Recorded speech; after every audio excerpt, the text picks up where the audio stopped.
race fans, this is Jeff.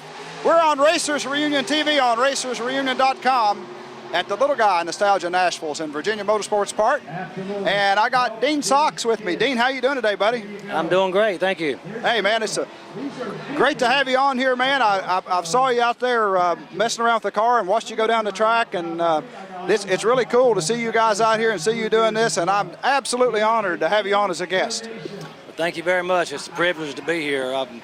I've got a 73 Duster. It's a tribute car from my father. Right. Just got a new Hemi put in. Made 4 quarter-mile passes with it so far, and I'm real happy with it. That's great, man. Now, for the folks that don't always have haven't had an opportunity to hear this, what was it like growing up the son of one of the greatest drag racing legends in the history, Ronnie Sox? I mean, a guy that could absolutely swap gears on a 4-speed better than anybody ever. I don't think anybody could ever compete with him on that, do you?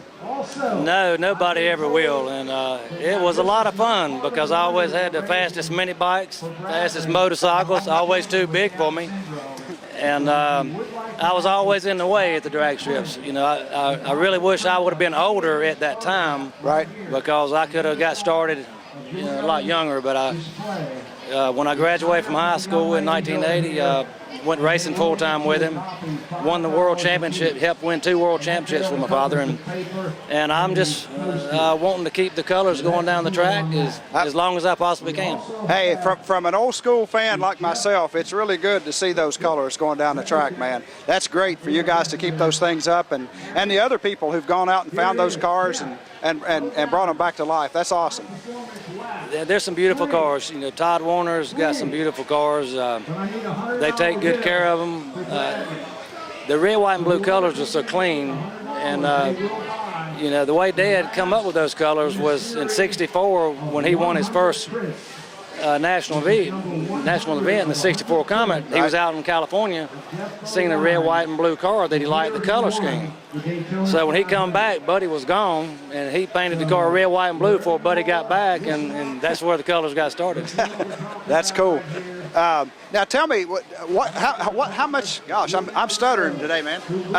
It's windy. It's something, I don't know. Wow, the tent's moving around on us too.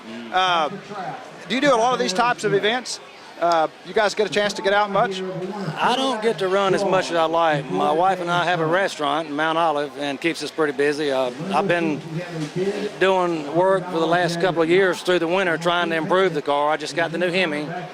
We do everything ourselves, you know, so it's the budget. Yep, I understand that. Hopefully next year I'm trying to get some good match races and maybe get 4-car match races with a Jenkins car, Nicholson's car, Glidden car, or some of the old eras where we could get out there and put on a good show for yeah, that sounds like that'd be something that'd be a lot of fun. Yeah. Well, let's do this. You mentioned the restaurant. Let's plug the restaurant for everybody so they'll know where it is and the name of it. It's in Mount Olive, North Carolina. We're 10 miles from Goldsboro. If nobody knows where that is, it's in between Raleigh and Wilmington. All right. And we're a fresh house. We've got the best food anywhere around. I guarantee it. But been open 3 years. Really neat place. The building's 100 years old, and the upstairs is a sports bar. Got racing stuff everywhere. You know, it's just a cool place. And what's the name of it again? Murphy's Place. Cool. Murphy's Place. All right. Now let me ask you this. What is there any one thing that stands out in your memory? I know you're a young man when your father was making records and doing things, and you got to work with him for a while. What's the one part of his career that stands out in your mind as a highlight? As a highlight, well, I tell you what stands out with me was, you know, when I graduated from high school in 1980, and my father had been out of the racing for a while. He finally got a good sponsorship with Dean Thompson. And we went out there by ourselves. Jack Roush built our motors that time. And we went out, him and I by ourselves, and won the world championship. Wow. And Dad was just a true racer. You know, that's all he ever wanted to do. And he rides with me today. Every time I get in that car, that's the closest I can be with him right now. That's cool, buddy. So actually, you know, tell you a little something. This hat right here that I've got on is the last pass he made at Rockingham against Bob Reed. He wore this hat. And he would always, when he'd get to the finish line, he'd take his helmet off, put his hat on, and come back up return road. Well, I keep this in my glass case at home where I've got a lot of his trophies, you know, die-cast cars, and I take it out.